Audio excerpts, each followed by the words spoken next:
Hey guys, so today I'm going to be showing you some of the differences between this European Spec 944 and this US Spec 944. I'm Brent. I purchased my first 924S nearly 20 years ago. I later turbocharged it and restored it from the ground up, so I know these cars inside and out. Not only do I daily drive them, but I've taken them cross country. I founded edredas so that everyone could build the 944 of their dreams. It doesn't matter whether you're looking to restore your car or just make it more reliable, you've come to the right place. So grab your tools and let's get started.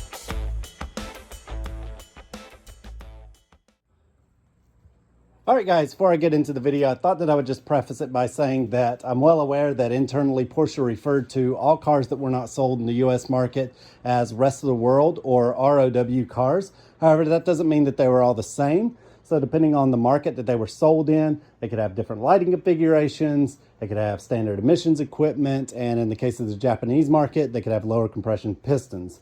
So in this case, this car here is from the German market, so I feel the more apt description here is to refer to it as a Euro car instead of the generic and undescriptive ROW.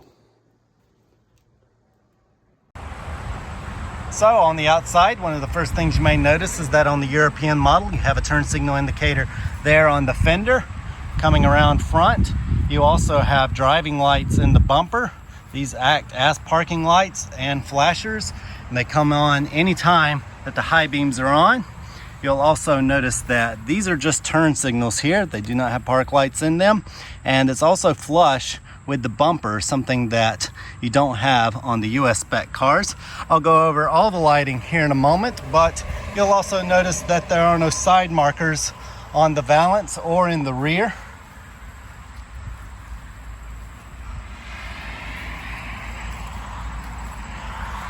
Looking at the US model now, you can see the side markers in which I was speaking about. Again, no turn signal indicator here. Another side marker, no lights on the bumper itself, and you can see that the turn signals are recessed. And as I mentioned, these work as park lights and turn signals, which is a little different than the Euro models.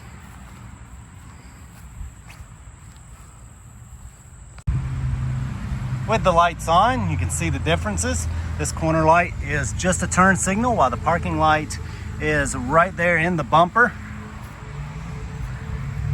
You can see this better on this side. These cars also came with H4 lights from the factory, which the US cars use sealed beam DOT lights.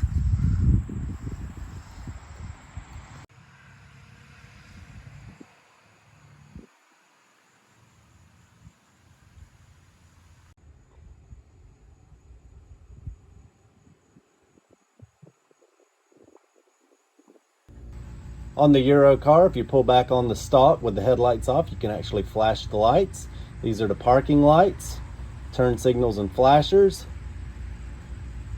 Turning the headlights on now, you can see the low beams, the high beams with the driving lights coming on, back the low beams, fog lights. I'm going to turn the high beams back on again, and this is all the lights illuminated. Then I'll slowly turn everything back off again. And that's how the lights work on a Euro car.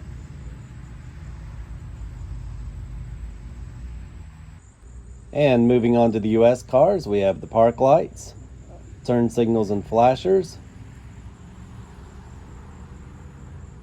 fog lights, headlights. Now I'm going to turn everything on so you can see what it looks like with all the lights illuminated. And then I'll slowly start turning everything back off again. And that's how the US lights function. The US bumpers look a little bit different because they had to withstand an impact of at least 5 miles an hour without taking any damage to any of the lighting. That ruled out having any driving lights and meant that the turn signals and park lights had to be recessed. Some people have noticed that the bumpers on this car stick out a little bit further than some of the sleeker bumpers found on most of the rest of the world cars, and that's because this was an optional bumper that's made of aluminum and also uses the US bumper shocks.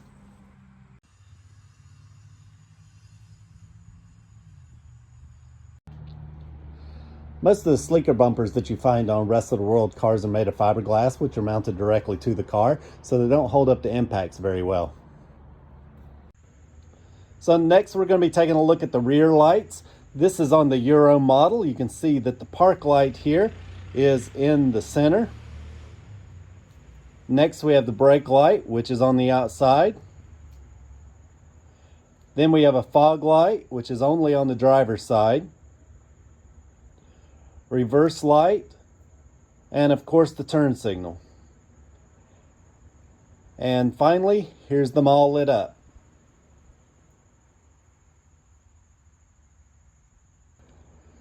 Next, we're going to be looking at the US tail light configuration. We're going to start again with the park light, which is on the outside where the brake light is on the Euro model. Next, we have the brake light, which is where the fog light is on the Euro model. Of course, we have the reverse light. And finally, the turn signal. And here we have them all lit up. So now let's look at them both side by side.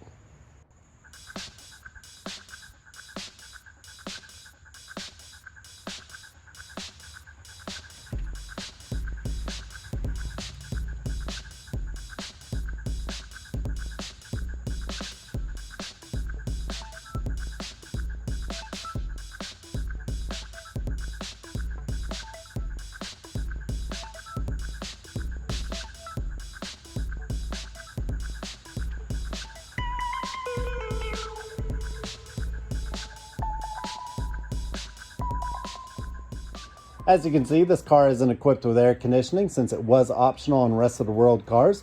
However, it was a standard feature on all US cars. So in order to make room on the dash that was just carried over from the 924, they just removed the voltmeter, slid the clock over one spot, and put the switch right there in the center of the console. While power windows were standard on US cars, they were optional on rest of the world cars.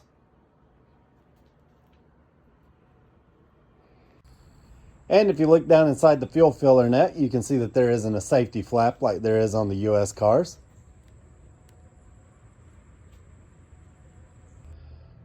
So here's a look at the Euro pistons that are inside this car. This is actual footage that I shot while we had the engine apart.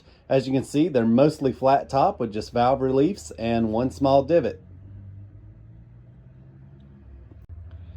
And here's some footage that I shot while I had the engine apart on this US car. As you can see, the pistons have a much larger dish. Looking at the engine bay of the Euro car, as you can see, there's no emissions equipment like there is on the US cars.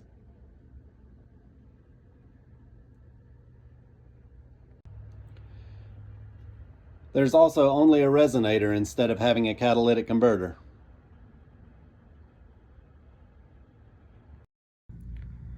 So I have the factory workshop manual here. You can see that in Europe they sold these cars using the max or gross horsepower rating, which can't really do anymore. So this figure today is completely unusable. What you got to do is use the net power. So Euro models would have had 156 horsepower, while US models in parentheses had 143 horsepower. And then going down here to net torque, you're going to see that the Euro model made 151 and the US model 137. So by 1988, Porsche actually had to stop using the gross horsepower figure that they were selling cars in Europe with, since it wasn't an actual representation of the performance of the car. Just like in the US, they had to start using net horsepower.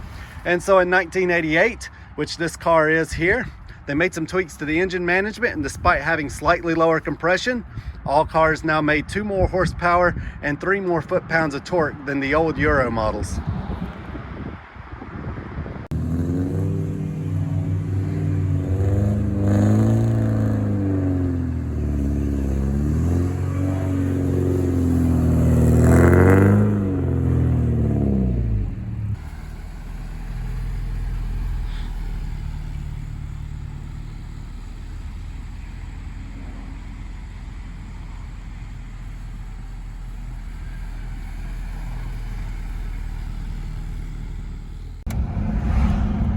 So I'm in the Euro car right now, and in case you're wondering, yes, that extra 14 foot-pounds of torque does make the car a whole lot more peppy.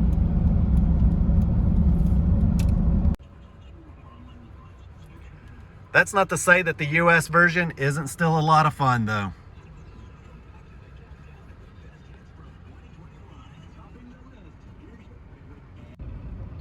And last but not least, both the Euro 944 and all 924Ss had what they called a shorter fifth gear. So at 70 miles an hour, you can see that the engine's turning just a little bit over 3,000 RPM. While on the US cars, they had a taller fifth gear. So at 70 miles an hour, you can see that it's turning just under 3,000 RPM. All right, guys, I hope you enjoyed this video on some of the differences between the Euro and US cars. And if this video gets enough likes, then I'll try and make a video on some of the differences between the early 944 and the 924S. But anyway, guys, that's just about going to do it for this video. Be sure to join me on Facebook. I want to see some pictures of your cars. And I also want to thank everyone who supports this channel on Patreon, since these videos would not be possible without you. But anyway, guys, that's going to do it. I hope you enjoyed it, and we'll see you next time.